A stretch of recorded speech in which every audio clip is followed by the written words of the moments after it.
ನಮಸ್ಕಾರ ಎಲ್ಲರಿಗೂ. ವರ್ಷ ಅಡುಗೆ ಮನೆಗೆ ಸ್ವಾಗತ. ಇನ್ನು ಬೆಟ್ಟದ ನೆಲ್ಲಿಕಾಯಿಂದ ಸಾಂಬಾರನ್ನು ಮಾಡೋಣ. ಹೇಗೆ ಮಾಡೋಣ ಅಂತ ನೋಡೋಣ. ಇದು ಆರೋಗ್ಯಕ್ಕೆ ತುಂಬಾ ಒಳ್ಳೆಯದು. ಇದು ರೋಗ ನಿರೋಧಕ ಶಕ್ತಿಯನ್ನು ಹೆಚ್ಚಿಸುತ್ತದೆ ನಮ್ಮ ದೇಹದಲ್ಲಿ. ಈ ವಿಡಿಯೋವನ್ನು ಸ್ಕಿಪ್ ಮಾಡದೆ ಪೂರ್ತಿಯಾಗಿ ನೋಡಿ. ನಮ್ಮ ಚಾನಲನ್ನು ಸಬ್ಸ್ಕ್ರೈಬ್ ಮಾಡಿಕೊಳ್ಳಿ. ಈಗ ಇದನ್ನು ಮಾಡಲು ಏನೇನು ಸಾಮಗ್ರಿಗಳು ಬೇಕಂತ ನೋಡೋಣ ಬರ್ರಿ. ಇದನ್ನು ಮಾಡಲು ನಾವು ಇಲ್ಲಿ ಒಂದು 5 ಬೆಟ್ಟದ ನೆಲ್ಲಿಕಾಯನ್ನು ತೊಗೊಂಡಿದ್ದು. ಒಂದು 5 ಬೆಟ್ಟದ ನೆಲ್ಲಿಕಾಯಿ, ಒಂದು ಸ್ವಲ್ಪ ಮೆಣಸು, ಖಾರಕ್ಕೋಸ್ಕರ ಮೆಣಸು, ಅಥವಾ ಅರ್ಧ ಬಟ್ಲದಷ್ಟು ಹಸಿ ಕೊಬ್ಬರಿ ಹೋಳು, 1 ಚಮಚ ಜೀರಿಗೆ, ರುಚಿಗೆ ತಕ್ಕಷ್ಟು ಕೆಂಪುಪ್ಪು, ಸ್ವಲ್ಪ ಬೆಲ್ಲ, ಸ್ವಲ್ಪ ಒಗ್ಗರಣೆಗೆ ತುಪ್ಪ, ಸಾಸಿವೆ, ಕರಿಬೇವು, ಕೊತ್ತಂಬರಿ, ಪುದೀನ, ಇಷ್ಟು ಸಾಮಾನು ಬೇಕು ರೀ. ಈಗ ಹೇಗೆ ಮಾಡೋಣ ಅಂತ ನೋಡೋಣ. ಮೊದಲು ಬೆಟ್ಟದ ನೆಲ್ಲಿಕಾಯನ್ನು ಚೆನ್ನಾಗಿ ತೊಳ್ಕೊಳ್ರಿ. ನಂತರ ಈ ಬೆಟ್ಟದ ನೆಲ್ಲಿಕಾಯನ್ನು ಸಣ್ಣ ಸಣ್ಣ ತುಂಡಾಗಿ ಕತ್ತರಿಸ್ಕೊಳ್ಳಿ. ಈಗ ಇವನ್ನ ಒಂದು ಜಾರಿಗೆ ಹಾಕ್ಕೊಳ್ಳಿ. ಬೆಟ್ಟದ ನೆಲ್ಲಿಕಾಯನ್ನು ಹಾಕೊಂಡು ಇದಕ್ಕೆ ಸಣ್ಣದಾಗಿ ಕಟ್ ಮಾಡಿ ಇಟ್ಕೊಂಡಿರುವಂಥ ಹಸಿ ಕೊಬ್ಬರಿ,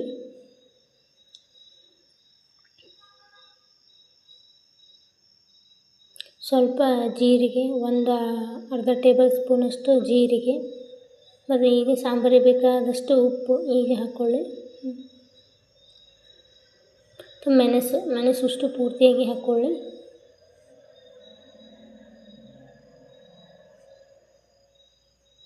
ನೀರನ್ನು ಹಾಕ್ಕೊಂಡು ಪೂರ್ತಿ ನುಣ್ಣಗೆ ರುಬ್ಕೊಳ್ಳಿ. ಈಗ ಇನ್ನೊಂದು ಕಡೆ ಒಂದು ಪಾತ್ರೆಯಲ್ಲಿ 1-2 ಟೇಬಲ್ ಸ್ಪೂನಷ್ಟು ತುಪ್ಪ ಹಾಕಿ, ತುಪ್ಪ ಬಿಸಿಯಾದ ನಂತರ ಒಂದು ಅರ್ಧ ಟೇಬಲ್ ಸ್ಪೂನಷ್ಟು ಸಾಸಿವೆ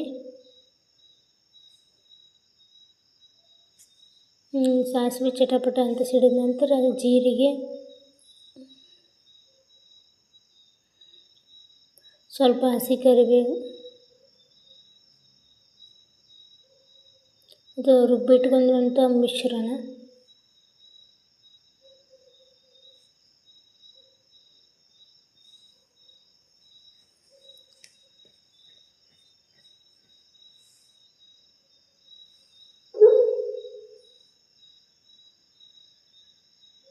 ಎಷ್ಟು ಬೇಕಷ್ಟು ನೀರನ್ನು ಹಾಕ್ಕೊಳ್ಳಿ. ನಾವು 1 ಗ್ಲಾಸ್ ನೀರನ್ನು ಹಾಕ್ಕೊಂಡಿದ್ದೆ.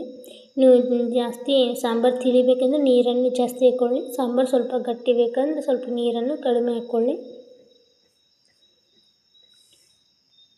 ನಾವಿಲ್ಲಿ 1 ಅಥವಾ 1.5 ಗ್ಲಾಸ್ ಆಗೋಷ್ಟು ನೀರು ಹಾಕ್ಕೊಂಡಿದ್ದೆ. ಸ್ವಲ್ಪ ಬೆಲ್ಲ, ಕೊನೆಯಲ್ಲಿ ಸ್ವಲ್ಪ ಸಣ್ಣದಾಗಿ ಕಟ್ ಮಾಡಿರುವಂಥ ಕೊತ್ತಂಬರಿ ಮತ್ತು ಪುದೀನವನ್ನು ಹಾಕ್ಕೊಂಡು ಈ ಸಾಂಬಾರನ್ನು 3-4 ನಿಮಿಷ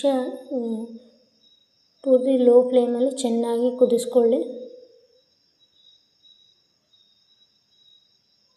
ಈಗ ರುಚಿಕರವಾದ ಆರೋಗ್ಯಕ್ಕೆ ತುಂಬಾ ಒಳ್ಳೆಯದಿದೆ.